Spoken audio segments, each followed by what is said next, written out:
Warm greetings on behalf of W4W Foundation, a think tank built as a citizen collective. We welcome you to another session of Wednesdays for Water. At Wednesdays for Water, we have been doing water conversations. As you know, it's a water conversation series towards understanding better the nuances of water conservation and management.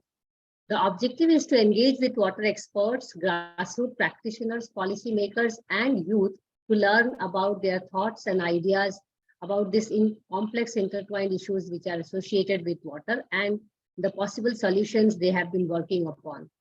We have expanded to much more activities like Friday Waters, Monday Munching with Women for Water, besides organizing water workshops, water walks and talks, seminars, special courses, and conference panels to continue the water conversation in various possible ways. Do visit our website, www.w4w.in, for more details. Our topic for discussion today is approach towards net zero. As we are all aware that nationally determined contributions, or as we call it NDCs, are at the heart of sustainable development goals. Every country has made commitments, so as we in India, and they have made commitment to take actions at the policy, governance, and implementation levels to deflate the warming of the planet and do our bit both at all levels. Whether at national level, whether at local level, or even at our consultancy, research, and other grassroots activities. At the country level, we are committed to reducing the emission intensity of its gross domestic product by 45%. And we are really hell-bent to reach those things and besides doing all our development agendas. But I'm not going to talk much about all those aspects. And before that, those aspects have to be addressed by our guest of honor today, who is also the Director of National Institute of Urban Affairs, Mr. Hitesh Vaidya. And we are really honored to have him amongst us because he's been working extensively for many years on topics around it and other subjects which are related to sustainable development goals. Hitesh has over 20 years of broad-based urban development policy project formulation, implementation, and program management experience on mainly UN, World Bank, US Agency for International Development assignments. The areas he has been associated with are urban development, urban governance, and urban infrastructure management. Poverty alleviation has been an integral component in all the projects where he has engaged. Prior to joining NIUA, he was country representative of UN Habitat India. He was intensively involved in providing capacity assistance to India's urban ecosystem to roll out urban flagship missions in India. His strength lies in developing institutional arrangements and project implementation strategies through facilitating effective convergence and coordination with various stakeholders. Apart from many of his work which he has done, whether in writing or in policy or in advisory, he is also attending some of the major decision-making conference around the world, to name just a few, or like COP27. He was there recently when he actually agreed upon to give us this talk on approach towards net zero. Just to lay down some house rules here, both for our participants as well as for Hitesh. Since this is a conversation series addressed towards laypersons, or let's say those who are not from the field or specialized, we would really like to know from you a basic understanding of what is net zero, what does it entail, what are basically the various approaches, and which approach you are going to discuss with us today. And for rest of the participants, may I request all of you to please put yourself on mute, and also encourage you to put your questions in the chat box so that we can take them once he completes his keynote speech. So may I request Hitesh to please take on the responsibility of speaking on the subject and enlighten us for the session. We are really grateful to you that you agreed upon with such a busy schedule. And also that you appreciated that we are reaching towards 100, and probably that's what convinced you that, okay, these people are doing something serious. Let me just go ahead and share us. Please enlighten us as, common citizen, we don't know anything, and what should we do? Over to you, Hitesh. Thank you so much. Thank you, Mansee, and thank you, W Foundation, for having me here and inviting me for this thing. I'm really honored, and it's a privilege to be a part of your think tank discussions. I also come from a think tank, and I think it's not a question of whether I speak. It's a collaboration between the two think tanks, and I I always believe that. We all are alphabets. When we meet together, we become words.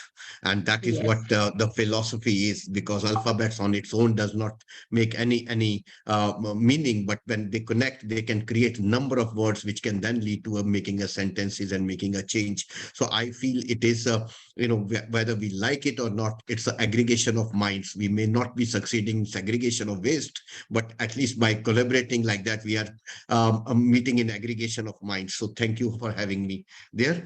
Good evening, friends, and I'm really thank you for you to spending evening with this important discussion collaboration platform, which is bringing different thoughts and viewpoints together. Everybody has a viewpoint, which is right, wrong, and all, but I think all of us have one viewpoint or other.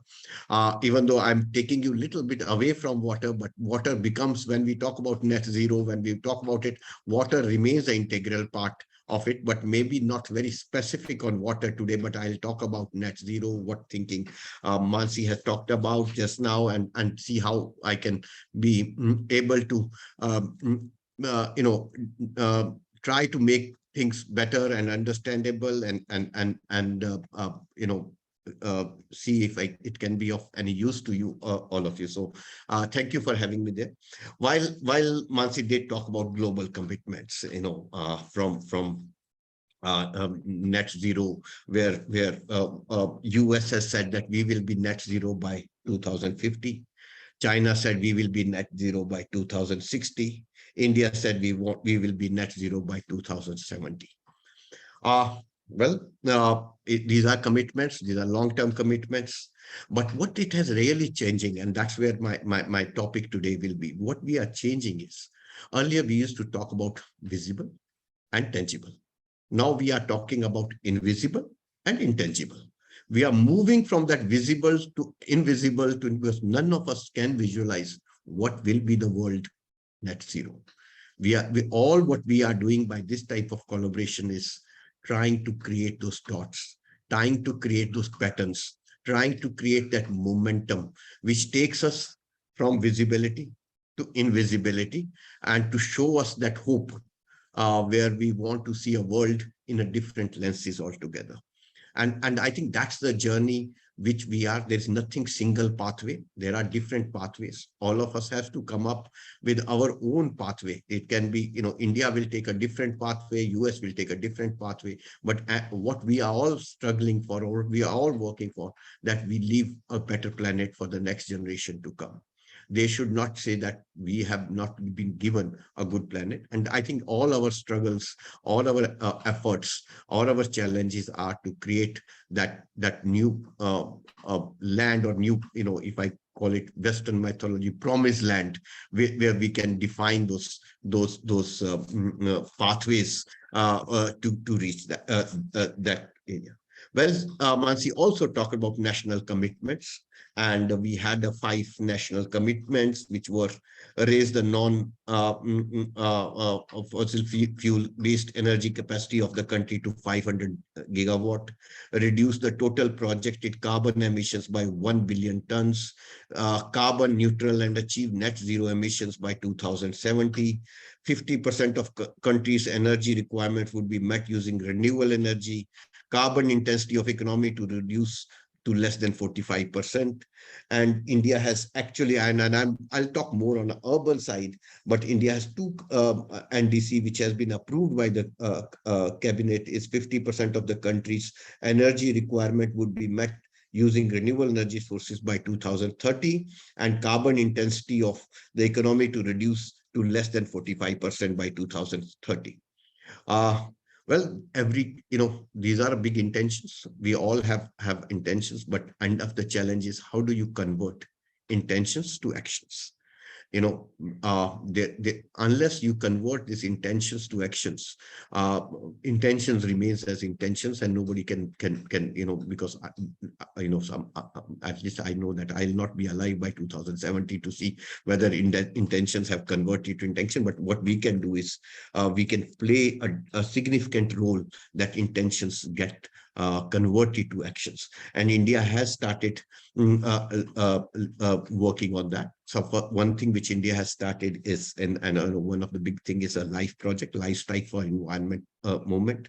They have come up with the 75 actions which have to be more leading towards that in a better environment. Out of 75 actions, which I think 19 are very, very clearly are talking about how urban local bodies, how cities which contribute to, will be contributing by 2050, 50% of urban population will connect with the environmental challenges. And there are lot of issues which they have talked about. They have talked about how the urban local bodies will talk about energy, water saving, single use practice of plastic, sustainable food practices, waste reused, healthy lifestyle, approving e-waste management. So these are like around 19 actions where cities have direct connect with this life project. And on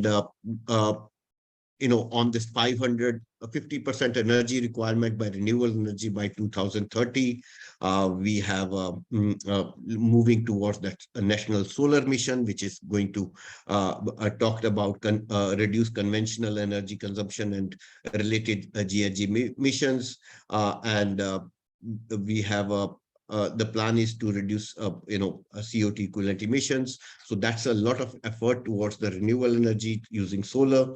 Then we have a carbon intensity of economy reduced to less than 40% by 2030. We are talking about a lot of green buildings, creating a lot of using a local nature-based solutions and other things. So those are we also talking about carbon intensity of economy to reduce less than 45%. We are talking about different type of waterways and using public transports and moving to a new areas of mobility. Also, there a lot of efforts is onto a low carbon mobility. So there are lot of actions which we are talking about while we are moving to this net zero move. And the biggest challenge, you all know, and I don't have to say that, because the cities are facing heat waves now. We have seen that happening during the summer. We also see a flooding. Approximately 140 cities in India are prone to high risk of flooding. We are also talking about cyclones. Around 77 cities are coastal region, including some of the largest and most dense urban agglomerations like Mumbai, Kolkata, Chennai. We all see, and we are even yesterday, last week, we have a Chennai threat. So how do you prepare cities for doing this, meeting these challenges? And I come from National Institute of Urban Affairs, which is a think tank.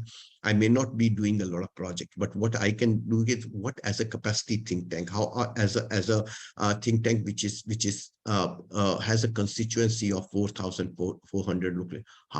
What are the approaches which we are taking to guide, to work, to handhold cities towards net zero? I'll talk about those approaches. There are 7 approaches which I will talk about during this discussion, which we are preparing cities to move towards net zero things. So the first thing we are talking about is, whenever you talk anything about moving to net zero, where is the data? Where we are right now? Have we done an assessment of our preparedness towards net zero? So NIUA did, first thing which we did was, let's talk about data. So we did an assessment, climate assessment survey of 126 cities in the country, which is around 30% or 40% of India's urban population, to see, are you prepared for climate? And again, the climate is a very big word. Anything under the world can be talked about. So while we are talking about climate, I think the language of climate has to be language of cities. And what we did while converting this the language of cities, a climate, is that look at the areas where cities have direct day-to-day operations with this type of climate issues. And we came up with the five broad areas. And five broad areas was built environment, where we looked at planning issues, we looked at green cover, and we looked at biodiversity within the cities.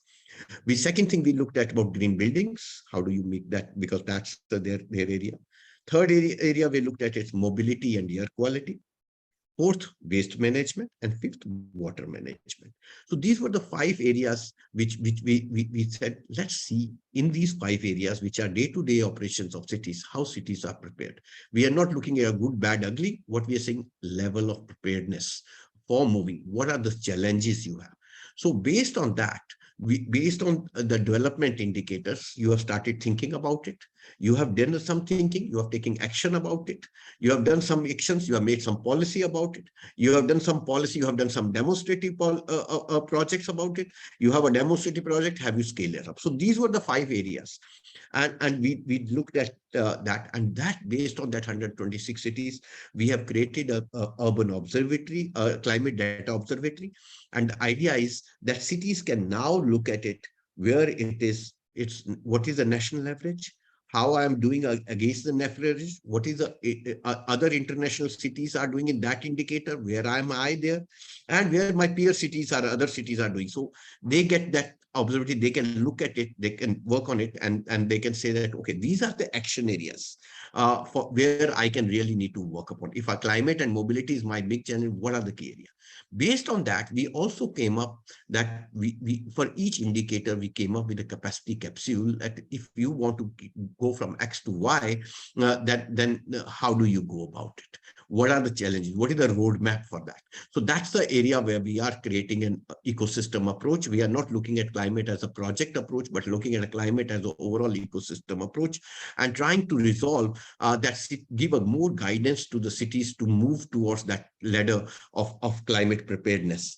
And that's what we have been doing. So we have a now climate data observatory where each city can do. And earlier we have done 126 cities.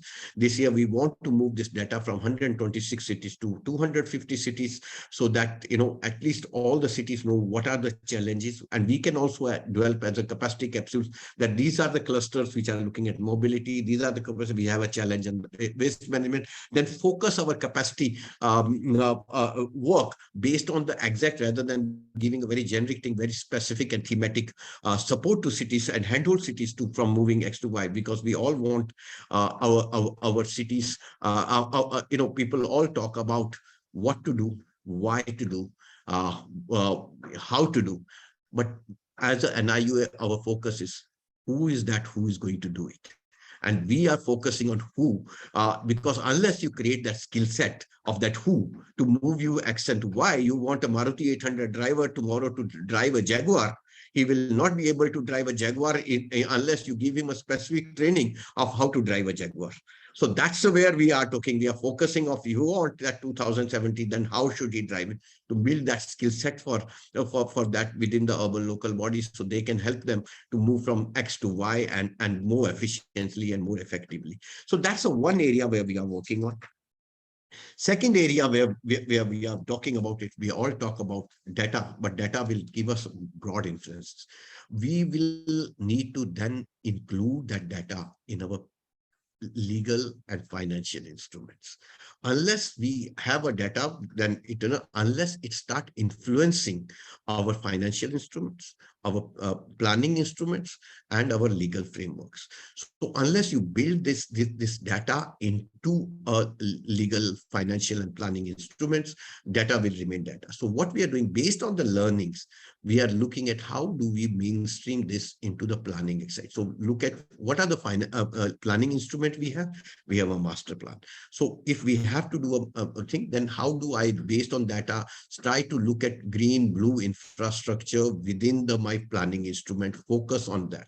So we are working with cities, handholding them, looking at their master plan, and look at master plan more of a land use plan to a strategic planning, and see if these issues can be a part of it. If green and blue infrastructure has to be a part of master plan, it's not only a land use, it has to be built into a building bylaws and other bylaws. Also legal instruments has to be looked at. Second is plan will be a plan unless it's convert into a project. So we are looking at it into putting those type of a checklist in their RFP documents, in your deep project report documents, and make sure that that get integrated. So area which we are working is how do we look at vertical and horizontal linkages of this data, so that instruments of planning and legal instruments get influenced by this. And we have also looking at the challenges which cities are facing while integrating.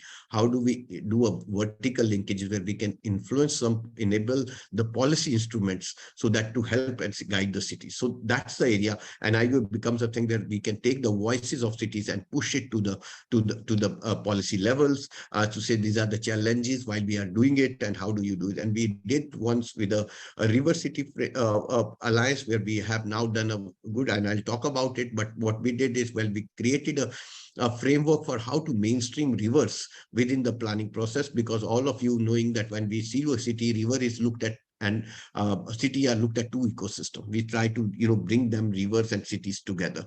So how do you plan for that? And that's what we have been doing it while we are creating a frameworks. Now we are handholding and working with a couple of urban local bodies to really put this framework into a practice and bring that mainstreaming rivers within the city system. In the meanwhile, we are also working with the ministry to keep a guidelines and guidance to cities and policy briefs to cities to move towards mainstreaming rivers within the city planning process. So we are working both at different levels, at different scales, and trying to integrate that. That's the area where we have been working to create actions at the local level. But as you know, that our constituency is 4,000 urban local bodies. As an NIUA being a think tank, I am only looking at one or two urban local bodies, trying to work with them, demonstrative project. But doing a demonstrative project is not enough. So how do you scale up to a 4,000 urban location? And the focus with this, we create tools and we create templates. Learning from this demonstrative project, we are creating those tools and templates, which then can be scaled up to 4,000 urban local bodies.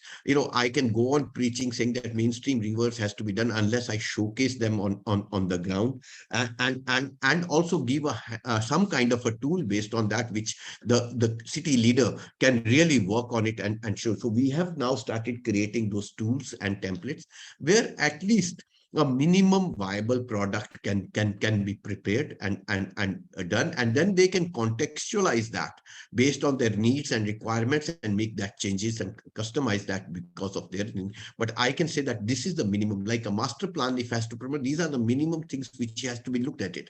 How do you now want to do it much more is your city choice, but I can say this is a broader framework which I can provide you, and this, if you can fill, you can get a much easier thing. So we have created an urban water body diagnostic tool. We have created a harmonized guidelines for making cities much more accessible, disabled friendly, and also a lot of these tools. Even though I don't like the word tools, but idea is to create those guidance documents where cities can start working on it. So fourth area which we are working on and trying to work is, as I said, we have a 4,000 urban local bodies. So scaling up the use of technology for transformation is much more important. So how do you best utilize the technologies where a lot of people can work together and learn from each other much faster? So we are creating a platforms, like we have recently created a national urban digital platform.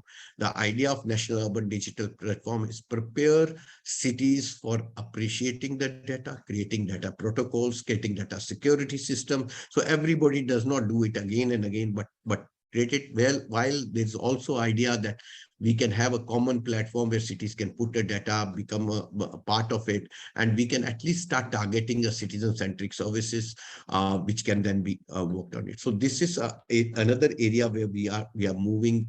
How do you take things to a larger constituency of 4,000 urban local bodies? And fifth area, is where I talked about, is the who, is how do you create a skill sets? for doing it. Earlier we used to do a class-to-class trainings and other things, which we all know because of pandemic has taken a big thing. We cannot take, and also you can do a minimum class to thing. But the idea is now, how do you take classes to masses? And I think that is where we are working on right now. How do you, whatever learnings we have at a national level, get thing we build a skill set. When I was a planner, mobility, air quality, these were never issues. These were never taught to us. And these are new issues, gender, safety. These were new issues which are now coming up. So it's not only the policy can guide it. You have to influence the academia. You have to influence the curriculum of the colleges. You have to look at people start, thinking these new ideas and start doing a lot of research on it. And that is where we need to really start. Very little research at India level has been done, and you must all will appreciate whenever we start quoting our research paper, we only quote Western thoughts and Western practices. Whereas we are very harsh on our own cities, we are very harsh. But I will, last 3 years working with the government of India, the complexity and the challenges of Indian cities, if we have done so much, I think we should be proud of work which we have been doing. And I really appreciate that within the challenges, within the given circumstances, our cities and our city leaders are trying to come up with the new ideas, new mergers, and trying to resolve things. I think that's quite a challenging process. And let's not be, because I've been to now different cities, and I think we are much, much ahead. It's just that by nature Indians are a little harsh on themselves. That's a different story. But I think the time has come to celebrate our own successes also, and start quoting our own publication, our own work, our own idea. So while we have started creating a national urban learning platform, which is thinking these capacity capsules to 4,000 urban local bodies, we have also started creating a capacity grid within thinking, because one NIUA will not be able to do. We need to have partners to work with it. So we are trying to link those dots together. The idea which we are talking about and the broad philosophy is capacity at the go. If I am as a city commissioner sitting in the remote area, if I need some procurement challenge, I should be able to get into a platform, ask it, and there are people in the resources who are able to answer my queries. So how do you create that type of a platform? And that's the objective we are moving towards. I'm not saying it's a work in progress, but we are surely moving towards it. And we, as I said, based on this climate assessment framework, we have now created a 28 climate modules or climate indicators. It's only, creating a big book on climate indicator is a good thing, but how do you take it far? How do you create a training institutes capacity? How do you create a people's capacity? It has a full ecosystem approach, which we are trying to do. How do you bring in? So we have created a climate practitioners network where we are working with it. We have also created a climate capacity grid. We are also bringing a lot of climate partners together. So that's a sixth area where we are working, where we are saying, I don't have a full knowledge. And I must admit to all of you, and I saw that in the COP also while I was there in Egypt, all of us are struggling for answers. None of us has an answers. If I have to put it in Indian mythology, I will say it's like Arjuna standing in the Mahabharata battlefield of Kurukshetra, trying to understand, where should I shoot? Should I shoot this side, that side? Everybody is my friend. Should I shoot or not shoot? And he had that Gita, which was then given to Gyan, which was then given to him by Krishna. Here we don't have a Mahabharata, but and I'll quote from Mr. Devdutt Patnaik, who says, and he says, we have to create our own Gita in urban field. I think we have to, create our own pathways, our own way of doing things, and that will come like platform like this, the discussion platforms like this, where we need to come up and come the strategies, and every city has to come up its own strategy. There cannot be one size fit all approach which will work for everything. We can all create that environment, but every city, every has to work on creating its own pathway towards that climate zero. And that's what we are doing. And what we are doing in this, we are creating alliances and partnerships. Idea is, while we all need to do it, we have to have a supply side alliances as well as demand side of alliances. So supply side, where we have all the multilaterals, bilaterals, we have created a climate alliance partnership rather than duplicating every city. You ask UNICEF, you ask UNDP, everybody say we are working on air quality and mobility. But you know, question is where you're working, Bhubaneswar. But if only Bhubaneswar, and how do you make it to larger constituency? And how do you really bring different approaches to one single approach?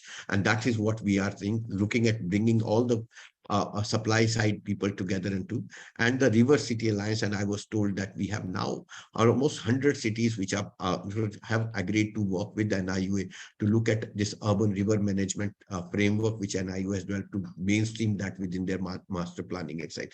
So we have a demand side. I particularly feel, and I'm very, if we can reach some kind of 100 cities, its domino effect will definitely be much, much higher than that. Second thing which we are doing, and then we have created a climate practitioners. There are a lot of people who want to work with the cities. There is no idea. Cities also want people, but how do you bring them together? There are volunteers who want to associate with the cities. So we are creating a climate practitioners network where volunteers can uh, uh, uh, uh, offer their services, and cities want to them, they can take their services. We have also created a TULIP platform, which is called the Urban Learning Platform, where if some students or some people want to work with the associated, they can register themselves into TULIP platform, and cities can hire them from their thing. That can be a small internship program to 3 months, but everybody needs to contribute to that dialogue together. We are also working with the how do you, as I said, it's not only the practitioners who have to change, it's the school, it's the curriculum, it's everything has to be changed. So we have created a platform called Smart Cities and Academia towards Action Research, where you will appreciate, like I was hearing someone, if you take out a Kanpur from will IIT Kanpur miss it, or whether you take out IIT from Kanpur, will Kanpur miss it? Because we need to really look at cities as a lab, and each academic institution has to run. Academic institutions are looking for a practical labs, as well as cities are looking for solutions, but don't talk to each other. How do you bridge that gap between the academia and things? So that's the area where we are trying to work together. We have been very happy with the 15 planning institutes in the country. We did a work with around 75 students. We have 75 students doing a research, which I can just show you on different subjects. And it's a student's book. Students came up with a evaluating smart city proposal. It's not a propaganda of ministry and all. It was totally independent planning institute and students. And we are publishing the 75 good practices which students have evaluated. And that's the area where we are working with to influence, because once the students work it, next turn they start thinking about it in their curriculum, they start bringing small course on that, and how do you influence that together.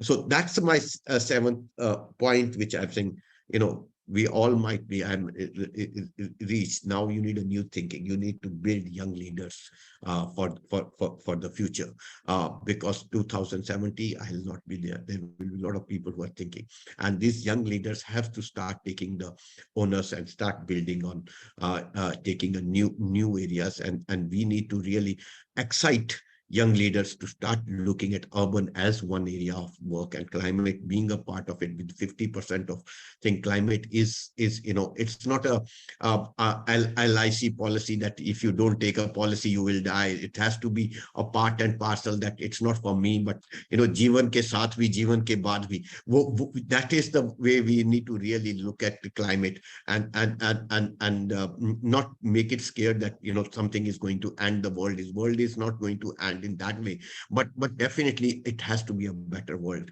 to really, but we need to really understand this challenge and do that. So that is where I am saying that area of, as a think tank, we are bringing those areas, joining the dots, creating those patterns, creating that momentum towards that new thinking, new ways and new influences, and creating those pathways for cities to really walk towards that net zero. So I'll stop here. I'll be happy to answer some of your questions. And thank you again for giving me this opportunity. I hope I was trying to cover as much as my possible within the time span, but my apologies if I've overshot the time, but thank you. Thanks, Hitesh. Thank you so much for such a focused and presentation and giving us an overview of what India is trying to do and where NIUA is trying to place itself to really be as a playing the role facilitators apart from being the think tank to really give us a direction in the country. And also good overview about how you are engaging youth, which is very important for us to know, especially we are talking about that they are going to take the responsibility in future. And you put some very beautiful points regarding that, right from Gita to even talking about, Jeevan ke saath and Jeevan ke baad. And also putting the point that we all are struggling to find answers with a good intent. And when we talk about good intent, we of course know that policies are written with good intent and has a good content. The challenge lies in its implementation, and you also mentioned the scale where we operate in the country. And in that perspective, we have to be really little bit more gentle on ourselves the way we have achieved in the last 75 years, if we can talk about in terms of development and all. So there is one question in the chat box, and I have some of the questions, but being the host, I will pick my questions at the end. So may I invite Bharat to please pose your question, and also request all the participants to put their questions. And the live participants, you are requested to put the question in the live box in the YouTube. I will pull out the question for Hitesh. Over to you, Bharat. Yeah, thank you, ma'am. Very good, nice presentation, sir. Got a broad overview of how cities need to be climate resilient and what needs to be done for that. My main question to you, sir, like India wants to attain net zero by 2070, and so how crucial do you think like carbon space is for attaining net zero for India? As despite say various warnings or attempts by IPCC, even the developed countries have kept their target as 2050 only. So it gives less leeway for India to develop. As we develop, we also emit more. So what do you feel is the need for carbon space? Well, very nice question, and I think as every country has to take its own context. It is very crucial because it's not that somebody pinches some problem is having me and my whole body will not take it. If I have a pain in the finger, my whole body will suffer for it. Well, I can work on it. So it is very important. India has already taken a lot of steps, and I think India is very serious of net zero and cities moving at it. I particularly feel that if India has to attain net zero, cities will have a very, very crucial part of it, because 50% of us will be urban. So built environment will be a great area where we need to work on it. We have to be, because our major emissions will come from built environment. And I think that's the area where we need to really start thinking about it. I'm not talking about, see, my own thinking will be more on the urban side, but I definitely think that because we are creating one Chicago every year, it's our duty to really focus on built environment. And one thing which if you have not observed the COP also, during the COP you have a groups which talk about climate justice. There are groups which are talking about climate sea level climate levels in the climate and all other things.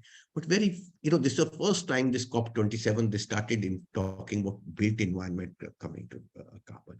And I think that's the area where, as an urban professionals, we need to think how green our buildings is, how improve we can do our construction industry, which is looking. These are the areas where we have to work on it, and they will be helpful for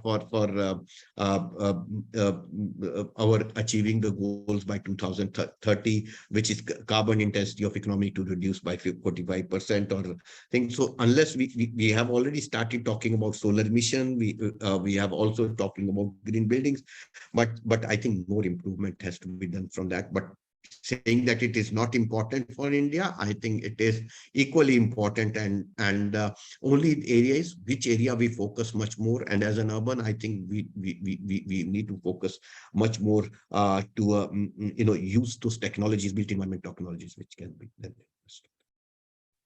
Thank you, sir. Yeah. Thank you, Bharat. Mansee, Yes, sorry, I was on mute. Thank yeah. you. Let me just ask a question from my end to understand when we actually talk about upscaling of certain tools which we prepare. Of course, we need to do a pilot at some place, and then we have to demonstrate and wait for its success, and then go reach out to others, other takers for that matter. And I have question there, particularly because these days I'm working on a women network, bringing more women professionals in the forefront of planning and design, and particularly water. The challenge is not only to upscale, but after upscaling also these classes to masses, because then once we have expertise at the local level, then also it requires another level of implementation nuances. So when you were talking about the tools which are now applied from NIUA to other cities, particularly the resilience part and other aspects, where do you think that we need to really understand things better, especially when we are targeting the small towns? And when we want to implement certain things which are applied there, how do you really reach out to upscale it at larger scale? Do you think that think tanks have to reach out there, or we get them in the sense we give them the best practice and show them that this should be done there, and then how do they contextualize in short, to put in short? Yeah, again, thanks. Yeah, it's an important question. See, definitely demonstrative projects are the way, because people can see, feel, and they can do it. And demonstrative project does not take much. But I am doing a project called Cities, which I'll tell you, and we did a 2 years of extensive work under this project. This is a project supported by French government. Idea was to create uh, uh, uh, uh, you know, sandboxes of innovations, because we are ready to fail. We are Yes. not thinking, but we have created a small presence. So I'll give you, in Surat, we created a biodiversity park, which was on a Yes. land on the creek. In Hubli, we created a big nala, which we created a cycle zone which goes into a low income houses. So we created this. Now what happened is that once we started completed even a low hanging, we did not do a full project. We did a small demonstrative project. So in Hubli, out of 10 kilometer of project, we only developed 1 kilometer. In Surat, out of that big, we just did one, but showcased that, demonstrated that to the city. And its domino effect has three-pronged approach, which we achieved over a period of scaling up. First was, as soon as people saw that three things happened. First thing, we got the project development process right. What are those key areas where we need to look at a project development? So what happened, even though it can be, what we can reduce is the risk appetite capacity, of the project becomes less, less intensive towards the risk. So we established a project development process. Second thing which we established was, how do you do a stakeholder consultation when you start thinking about this project? Third thing, we said, we all talk about environmental and social aspects of the project. How do you really make sure that environmental and social aspects are taken care of in this?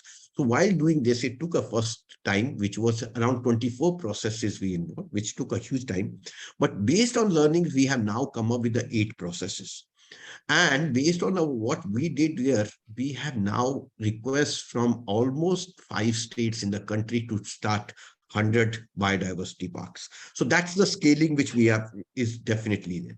Second thing is through best practices. Again, just saying that I can make a Bombay to Shanghai and Singapore to Delhi will not happen. You can make Delhi to Delhi and Bhopal to Bhopal. But best practices has to be very, very clearly defined. Best practices can be of different viewpoints. Best practices has to be defined from the perspective, from the context. So what were the legislative actions which required? What are the operational actions are required? What are the management actions are required? Unless you define very clear, there can be a best, because the question is, what was the basic key area when you start looking at it? I did one challenge fund in the ministry, and what we decided was, rather than wasting a time on a best practices thing, let's see 100 best practices which India has already submitted and got an award, or in the UN Dubai Best Practices Award. Let's look at them for last 5 years.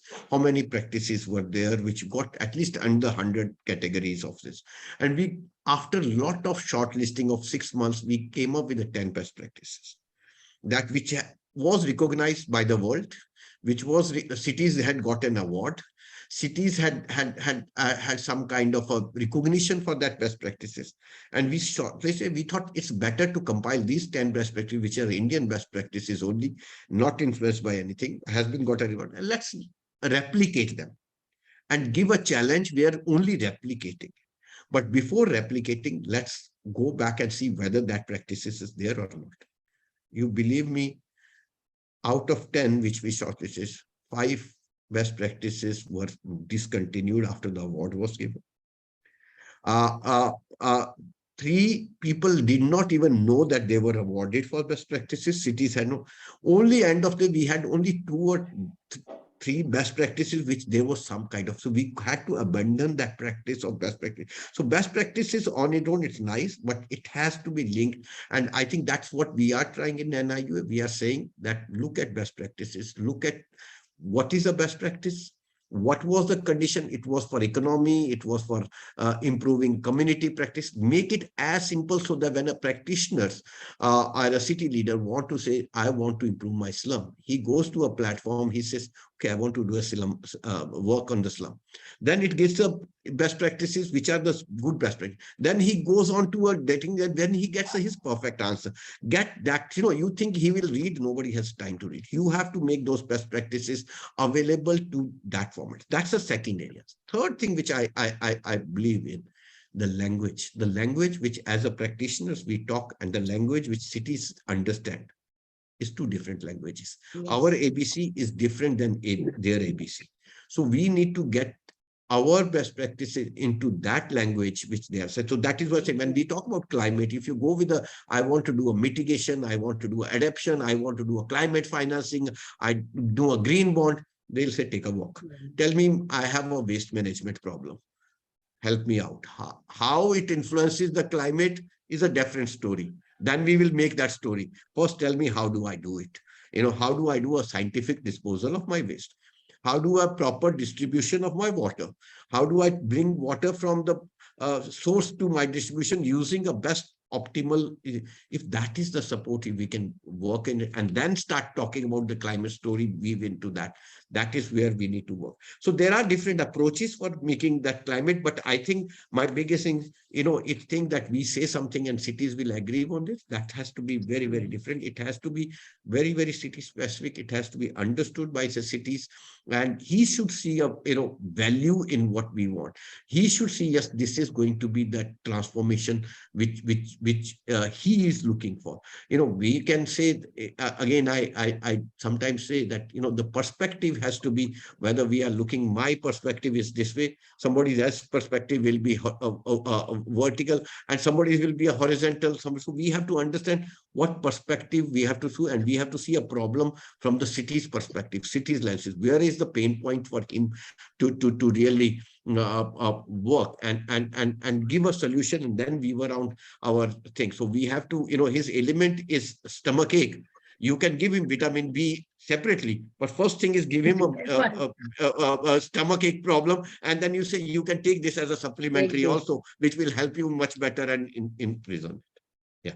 But I think this is where we can also discuss at length, probably sometime, that this language of communication of what experts do and what is required on the ground needs to be really rediscovered or probably we have to unlearn and relearn few things what is to be done. This also talks about the way academics and research needs to be done in the country, which you rightly put, that we have to start quoting. First of all, we have to do rigorous scientific research in our own country and then also use them as our reference point. I have a question from Professor Gitanjali Rao. So maybe you may unmute yourself and ask your question. Thank you, Gitanjali. Please go ahead and ask. Good evening, Hitesh ji. Greetings from Hubli. I'm from Hubli. Yeah, I mean, more than a question, I would like to bring to your notice or for an observation that I'm attached to Keele University for last 24 years. I'm also a practicing architect and a conservation consultant to ASI. And for last 12 years, I've been handling urban design studio for my students. And I have been handpicking these sites, especially because this part of Karnataka is rich in cultural heritage. So we have been all along been focusing on cultural landscapes. And apart from that, in 2012 and in 2014, we conceived this whole urban design studio for blue-green infrastructure corridor for Hubli and Dharwad for a stretch of 20 kilometers, which cuts across from Hubli till Dharwad. And last 2 years back, we again connected it to another network of water bodies to see how these water bodies needs to be looked at holistically from a regional point of view. And in the process of doing that, since it's an undergraduate program, we do not have still a master's program. We did have our presentations and representations of our work, not only to the politicians of the place. We had invited them. We had put up our work of almost 18-kilometer stretch and identified roughly around 60 projects, especially the ones which are cutting across a slum. How do you handle a water corridor, which is more of a nala, when it cuts across a slum? How do you handle it when it cuts across a redundant industrial site, but happens to have a value in terms of heritage? And how do you look at it when it goes beyond, like Unkal and other part, and the fringe areas which are more pristine? I would like to express here that even though the institution had conceived or conceptualized this whole thing, as an institution, I found it quite strange that the involvement of the institution and the people who have worked behind it, especially the students, because I saw to it that the students presented to the politicians and the municipal commissioner and the HDUDA director, but it did not go further. There was a lull, and then suddenly we get to see in the paper that the Hubli Dharwad urban infrastructure water corridor has bagged on a project, and then I see the cycle track coming up. But somewhere I feel, had it been that the institution and the resources were involved, it would have been much more, should I say, enriching in terms of really understanding the context better. This is with respect to Hubli Dharwad water system. As I said, we looked at Bidar and the underground Kare system. I'm sure you must be aware of it. We are looking at the water system, which is already there as a heritage. And we came up with not only guidelines in terms of what kind of a regulatory guidelines you should have, but we looked at what kind of a demonstration projects you can think of, whether it is in terms of an adaptive reuse of an existing cultural precinct, or how do you handle the existing, but should I say existing heritage gardens. I'm talking about the Deccan region of Bidar, Gulbarga, Bijar, all these areas we already had these studios. So I'm failing to understand, where do we break in as an institution and really partner with them and give our services to them in a true sense, the way the consultants do. I need an answer from you, Hitesh ji. I think, thank you, Gitanjali ji. It's great that I came to know that you are working on Hubli. I think Hubli is one of our flagship program under the cities project. You talked about the corridor of cycle corridor, which we are going through the thing, and we are working on it. let's have a one-to-one collaborate chat. If it is required, I'll work on it. We will get your all work. We'll involve students. We have started, as I told you, this now the new program of Smart Cities Academia Research and Institute. I'll request you to be a part of that network now. And if your students are putting, we are putting each and every student who has worked on it. His name is there. It is being organized, and it is so. Idea of this whole exercise was that we start quoting our own research rather than we are looking at it. The today's student, tomorrow's student, they can start saying that this book, this paper was quoted.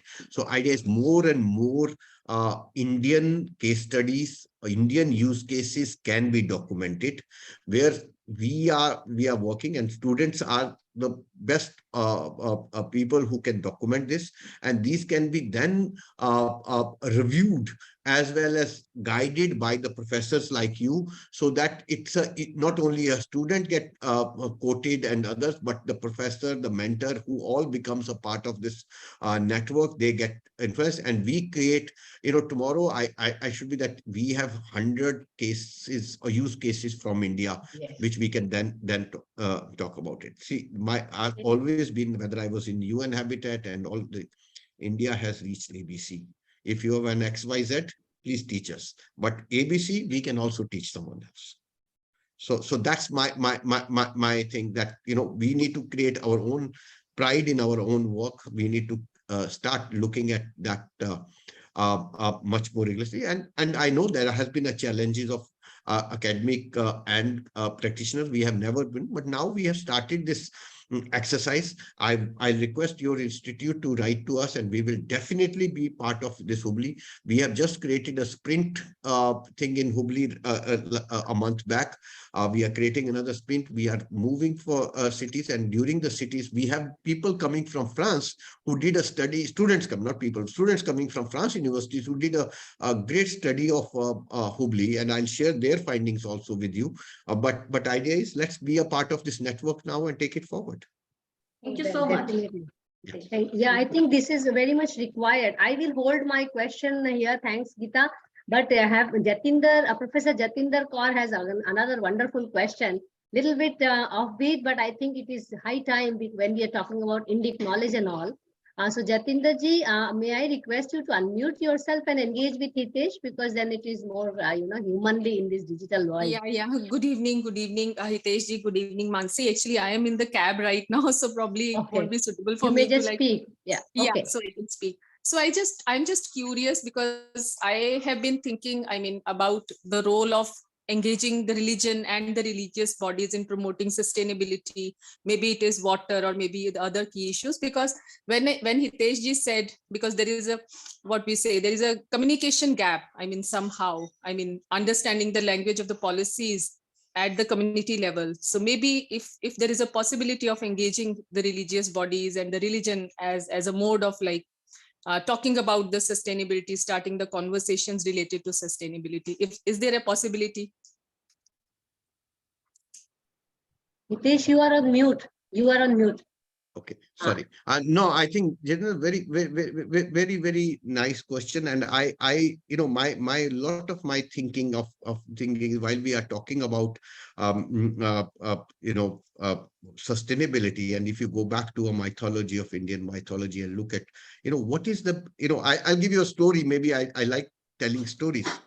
When I was in UN Habitat, because and it was 2016, Sustainable Development Goals have come up. I was asked to make a presentation, and in the evening, sitting with my 80 years old mother, I was making a drawing of Sustainable Development Goals, what it is, and she saw a lot of color being brought into the thing. She asked me, "What is this?" And I told her, "This is Sustainable Development Goals." She said, "What is Sustainable Development Goals?" I said, "The people on the all over the world, they came up with these 17 goals, and this is called the Sustainable Development Goals, and that is how the world will be up to 2070." She says, "Ye hai kya?" And that was ये होता क्या sustainable?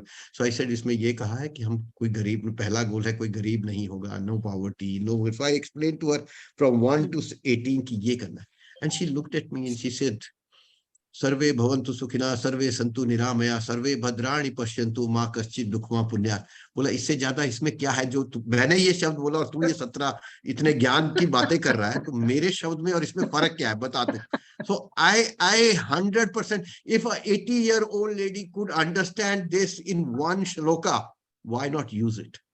Yeah. That is what we have the power of that goal that we have been talking about years and years. It is not that some Westerns need to come together and say this is the sustainable development goal. India has not only practiced sustainable development goal. Even though you might say me politically influenced, I'll tell you, if you look at 2014, and I'm not saying taking any again the stand, 2014, the statement made by the Prime Minister on the first assembly of press, all what it said was, and just read the sentences on that. They said 5 sentences, which was, we will have 24/7, and it was done by Pranab Mukherjee Saab. We have 24/7 water supply. We will influence our universal access to water supply. You look at those 5 sentences, which was, and the SDGs came in 2015. So 2014 itself, in the first thing, we had made those statements. Again, I'm not saying that we were more intelligent than world is or this. What I'm saying is that India has been practicing, and the complexity and the challenges of India has to be looked at very differently than the Western world. But I think the time has come that we start celebrating and understanding our own challenges, creating our own solutions, and if religion and the religion context can be used to influence that and bring communities to that thinking once again, what is harm into that? And I think that we should use our scriptures, we should our stories to really influence a lot of things, while we are pushing the agenda, because that's it's not a means, it's an outcome which is more important for us to really look at it. And what we want is a good planet to our next generation. Yeah. Perfect. Even I think so. I mean, because religion is a part of the everyday life, I would say. I mean, then sustainability actually was a part of the everyday life, and it can again become a part of the everyday life. Thank you, sir. Absolutely. I think it's a good time also to bring a closure and announce that we have to close at some point in time. And because Hitesh had already requested me to close early, but we could not, Hitesh, so sorry for that. But I'm sure you enjoyed the conversation with our participants here. So let me thank again Hitesh for really agreeing to do this speech for us and enlighten us with what is happening at the country level, and also what we should be doing to translate to the masses, particularly when we talk about sustainability. And we continue our water conversation towards water conservation, as we often call it in our W4W Foundation. And do join us for our Monday Munching with Women for Water and other Wednesdays for Water and Friday Waters too. So this Friday on December 16th, we have a PhD scholar from IIT Kharagpur, Shreyasi Bhattacharya, and she's going to talk about unchoked narratives on pillaged hydroscope, and she's going to take the case of Ganga. So we do look forward to having you on the Wednesdays and the Wednesdays to come, and do keep checking our social media as well as our website for more details.